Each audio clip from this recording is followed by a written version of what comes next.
Bonjour Adrien. Bonjour Alban.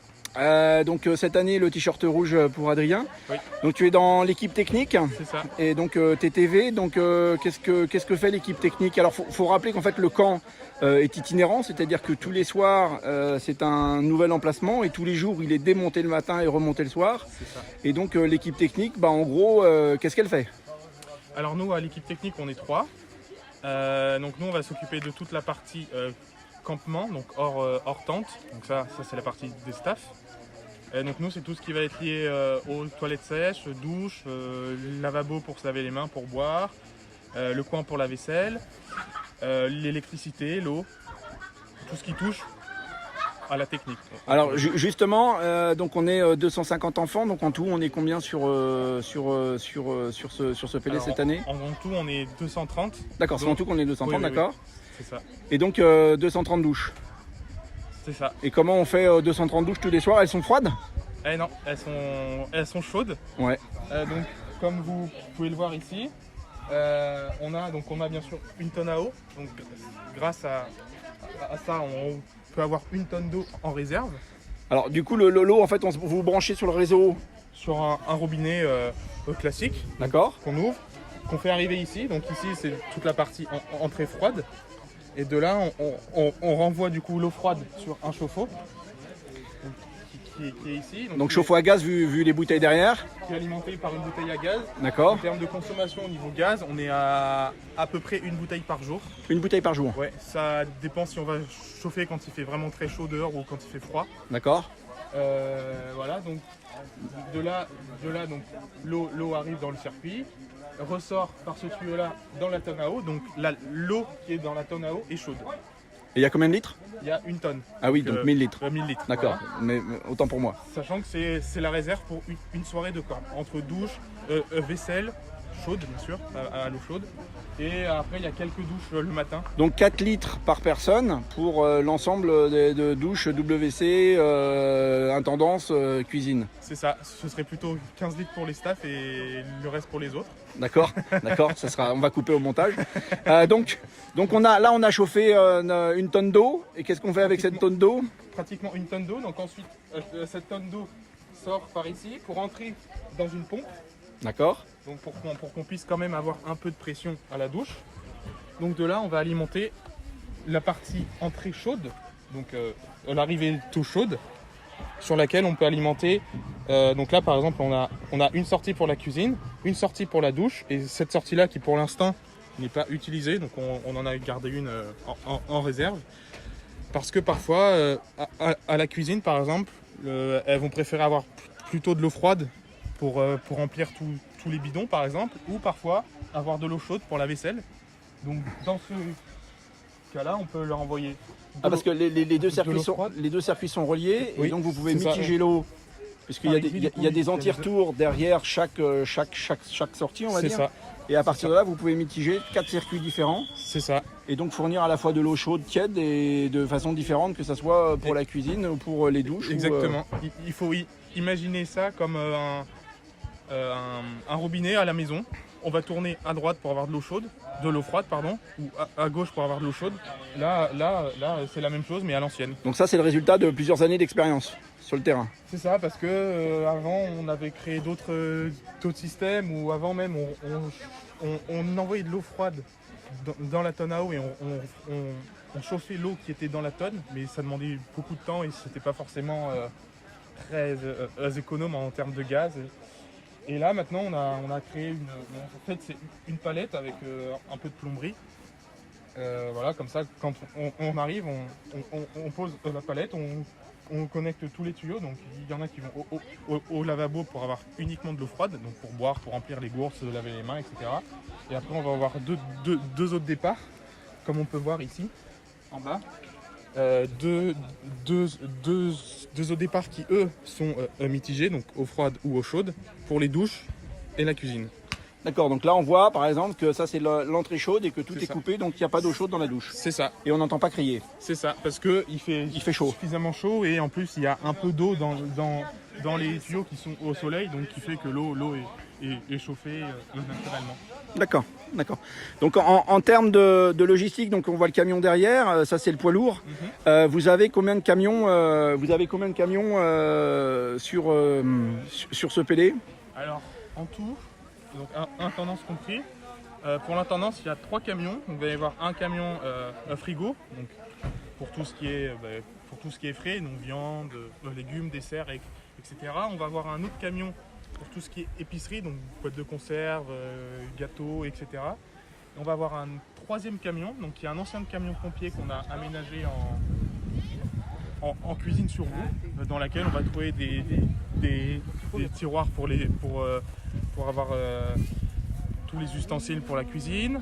Ensuite, on va avoir un autre placard avec des bols, des couverts, des assiettes en plastique. Et ensuite, on va aussi avoir des tables. Voilà, ensuite, tout ce qui est lié à la cuisine, donc condiments, produits vaisselle, torchons, etc. Comme ça, eux sont autonomes sur la partie intendance. Sur la partie technique, donc nous, on va avoir un poids lourd qui va servir en plus à transporter tout le matériel du camp, donc tente, enfin tout. Donc, qui lui en fait est rempli, est chargé tous les matins. Donc le matin, le démontage commence à quelle heure? Alors nous le matin on commence vers 7h30. Donc pendant que les jeunes commencent leur petit déjeuner, donc on se lève plus tôt pour prendre le petit déjeuner plus tôt. De là ensuite on va regarder si les toilettes sèches sont pleines ou pas. Donc si elles sont pleines, on les vide. Donc les toilettes sèches, on va les vider, c'est en fait tout ce qui reste, vous allez le donner à un agriculteur. C'est ça, parce que du coup, tout ce qu'il y a en fait, c'est du compost. Donc soit s'il y a un agriculteur qui est intéressé, on lui donne. Soit parfois, quand on est sur un stade comme ici, la mairie indique toujours un coin où on peut déposer les sacs, sachant que ça fait un engrais naturel en plus qui est décomposé au bout d'un mois, un mois et demi. D'accord, donc c'est rapide. Moi, derrière, là, on voit des urinoirs, donc effectivement, c'est des bidons. Donc c'est des urinoirs, donc c'est garçons. Hein. Oui. Et donc à droite, c'est les douches, séparées en deux. C'est ça. Donc d'un côté pour les filles et de l'autre côté pour les garçons, avec des douches en plein air. C'est ça. Après, en termes donc qu'est-ce qu'il y a d'autre? Il y a des camions, il y a aussi des bus pour transporter toutes les équipes. Donc les équipes de staff qui sont ceux qui aident, donc ce sont les lycéens qui aident sur la partie démontage et remontage. Donc 7h30 vous commencez. Tout le camp est démonté pour quelle heure? Tout le camp, on essaye de partir avant 11h. D'accord. Donc c'est-à-dire que tout le camp, que ce soit le coin technique ou le reste du camp, le coin tente ou intendance, est démonté en 2 heures à peu près. Voilà, donc ensuite après on part. Donc pour les staffs, il y a un bus qui vient les prendre, qui les dépose sur le prochain lieu de camp. Les staffs, ils sont une cinquantaine? Oui, c'est ça. Donc il y a un bus qui vient les chercher, qui les amène au nouveau point. Le nouveau point, il est à peu près à 30-40 km du point du jour, dans 30 ou un peu moins. Par exemple, celui de demain, parce que là aujourd'hui on est à Vanxin. Celui de demain, par exemple, est à Montagrier. Et là, en voiture, on est à un quart d'heure. D'accord, donc pour midi, vous êtes sur le nouvel emplacement? C'est ça. Ensuite, on mange tranquillement. Et après, on attaque tout le remontage du camp. Donc, on retire tous les câbles électriques, tous les tuyaux. Et après, ce qui est bien, c'est que chaque lieu de camp est unique. Parce que c'est pas la même disposition, parce que les branchements sont pas tous pareils.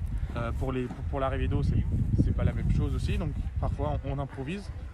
Mais dans tous les cas, on fait en sorte que, pour la partie technique du moins, tout marche. Donc eau chaude, eau froide, électricité, tout ça, tout marche à 16h quand les staffs partent à la douche. Ils ont de l'eau chaude. Et quand les collégiens arrivent à 17h, là tout le camp est monté, tous les petits détails sont réglés. Donc tout ce qui est branchement électrique à droite à gauche. En électrique, j'ai vu, là vous aviez du tri, donc en fait vous montez un circuit de tri sur l'ensemble du camp. Oui. C'est un impératif pour vous pour pouvoir assurer la consommation de l'ensemble. Oui. D'accord. Oui, parce qu'on a quand même de plus en plus de choses qui ont besoin d'être alimentées. Donc on a par exemple un camion frigo qui lui a besoin d'être branché à une prise tout le temps. Donc c'est pour l'ensemble des denrées fraîches qui sont transportées toute la semaine, puisque les courses sont faites au début et on ne rachète rien, sauf peut-être du pain, c'est ça? Oui, c'est ça. Alors pour le pain, il est commandé du coup, il est commandé pour qu'on ait une livraison tous les jours. Donc là, du coup, c'est les TTV Intendance qui le matin vont le chercher. Comme ça, on a du pain frais pour le petit déjeuner et il sert pour faire les sandwichs pour le midi.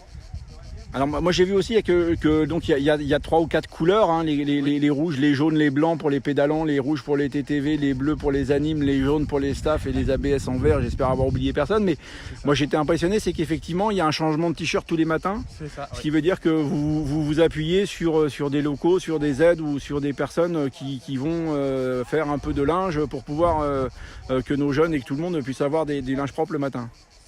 Oui, c'est ça, parce que du coup on se déplace et pour impliquer les personnes qui ne peuvent pas venir au Pélé, on leur dit si pour donner un coup de main, il y aurait 20 ou 25 t-shirts à laver le soir et les personnes se proposent de prendre 1, 2 ou 3 sacs, de les laver à la maison et de les ramener le lendemain matin à 9h propres et secs des fois.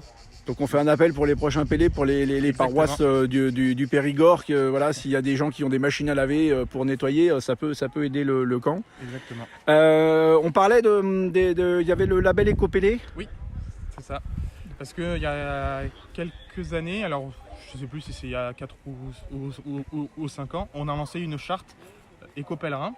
C'est-à-dire que toutes les personnes présentes ici se sont engagées à trier tous les déchets. Donc pour ça, on a mis en place des poubelles noires, jaunes et le compost. Donc les poubelles que nous ensuite on va mettre dans les bacs correspondants.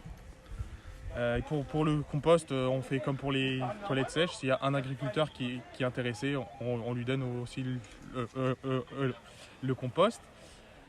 Voilà. Et ensuite, tout ce qui est savon est un savon bio qui ne pollue pas, parce que quand on se lave avec l'eau est évacuée dans la nature, donc comme ça elle ne pollue pas. Ça veut dire que les jeunes n'amènent pas leur gel douche, tout le monde a le même gel et il est biodégradable. C'est ça. Donc on le remplit au fur et à mesure. Même chose pour se laver les mains aussi, donc il y a des pouces-pouces qu'on remplit à chaque fois. Donc avec un produit bio et qui n'a pas d'impact sur l'environnement. Comme ça, quand on part d'un camp, on ne laisse vraiment aucune trace. Donc toutes les poubelles sont amenées avec nous, on ne laisse rien traîner. Et à chaque fois, ça se passe toujours très bien, que ce soit les propriétaires qui nous accueillent sur leur terrain ou les mairies. La seule chose que vous laissez, c'est des sourires en fait. Des sourires. Exactement. D'accord. Oui. Je faisais un petit tour, on voyait les éviers là, qui sont utilisés. Donc c'est du tuyau qui a été coupé en deux et sur lequel ont été rajoutés tout un ensemble de plomberies pour pouvoir un peu utiliser l'ensemble de produits. Et ça, c'est toujours raccordé au système là-bas. C'est ça. Mais là c'est que eau froide. Et là, c'est que eau froide. Un robinet pour boire, pour se laver les mains. Donc là, il n'y a pas besoin d'eau chaude. Voilà, donc du coup c'est effectivement une gaine coupée en deux avec un support en métal sur lequel on a mis 4 sorties d'eau, donc qu'on a mis sur des pieds en PVC, et voilà, et que lui en fait serve du coup pour l'eau, pour se laver les mains, pour boire, etc. Aujourd'hui, il y a combien de TTV au niveau organisation sur l'ensemble du camp? Intendance et technique comprise. Intendance, technique, l'ensemble des TTV. Alors quand tous les jeunes partent, on doit être une trentaine de TTV qui resteront sur le camp. Les TTV Intendance, elles restent pour préparer les sandwichs pour le midi. Et nous, à la technique, on démonte tout le reste du camp, mais tout le monde part à 11h. Donc dans les groupes de TTV, il y a les TTV donc techniques, il y a les TTV qui sont à l'intendance, il y a les TTV parcours, c'est ça. Il y a les TTV multimédia, c'est ça. La réparation vélo aussi. Il y a les TTV réparation vélo pour réparer, il y a après une infirmière aussi qui est là, c'est ça, oui. Il y a une infirmerie, qui c'est qu'on a oublié d'autres? La TTV lavandière. Lavandière. C'est ça, alors qui est un rôle qu'on a choisi de mettre à notre Pélé, parce que c'est quelqu'un qui va s'occuper de prendre contact avec, avec les personnes qui sont intéressées pour les t-shirts, pour laver les t-shirts. Donc quand les personnes arrivent le soir, elle fait un sac avec X t-shirts dedans, elle leur donne et le matin elle les récupère et elle les range par couleur, par taille, par rôle dans le cas d'un t-shirt TTV. D'accord. Voilà, c'est à peu près tout ce qu'on a. D'accord. Qu'est-ce qu'on a oublié? Non, c'est bon. Si le nombre de repas, donc 250, on est donc de 250 Ah oui. sur le camp. Ouais. Donc 3 repas par jour, un petit déjeuner le matin, 2 repas, ça fait 500 repas à préparer. On est allé voir l'intendance. On voit au fond les poubelles de tri. Et puis voilà. Adrien, merci beaucoup Avec plaisir. pour l'ensemble de ces informations. Et puis au plaisir de se retrouver bientôt. Ciao. หอยกแก้วเล่นกาตองหลังตาฟุยกาสมโฮหอยกแก้วเล่นเอื้อกเมอหวายเกียรต้นขาดังเชอเกียรต้นขาดังเชอหอยกแก้วเล่นกาตองหลังตาฟุยกาสมโฮหอยกแก้วเล่นเอื้อกเมอหวายเกียรต้นขาดังเชอเกียรต้นขาดังเชอยกหอยกตะแก้วตะแก้วเล่เล่ยกหอยกตะแก้วตะแก้วเล่เล่ยกหอยกตะแก้วตะแก้วเล่เล่ยกหอยกตะแก้วตะแก้วเล่เล่ Một ngày mới đã lên, vui đi ta lo gì. Đời có bao lâu có mấy khi thuyền xuôi gió dâu